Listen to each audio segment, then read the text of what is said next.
మీ ప్రార్థనలు సమాధానం లేనివిగా అనిపిస్తున్నాయా?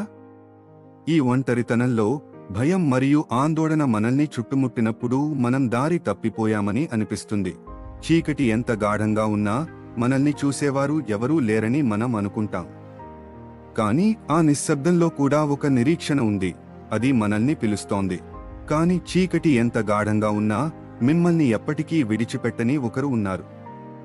ఆయన వాక్యం చీకటిలో వెలిగే గొప్ప వెలుగు.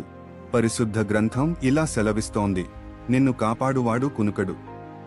కీర్తనలు గ్రంథము 121, 3వ వచనం. ఆయన ఎప్పుడూ కునుకడు, నిద్రపోడు.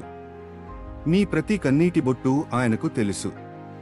ఆయన కాపుదల మీపై నిరంతరం అహర్నిశలు ఉంటుంది. ఆయన ప్రేమలో భయానికి చోటు లేదు. ఆయన వాక్యం మనకు ఇచ్చే నిశ్చలమైన శాంతి ఇది. నిన్ను కాపాడే దేవుడు ఎన్నటికీ నిద్రపోడు. గుర్తుంచుకోండి, ప్రార్థించేవాడు పాపము చేయలేడు, పాపము చేసేవాడు ప్రార్థన చేయలేడు. ప్రార్థన మన హృదయాన్ని శుద్ధి చేసి వెలిగిస్తుంది. ఈ సత్యాన్ని ఆలోచించండి.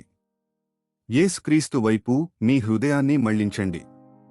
ఆయన పరిశుద్ధ వాక్యం మీ జీవితాన్ని ప్రతిరోజూ నడిపించనివ్వండి.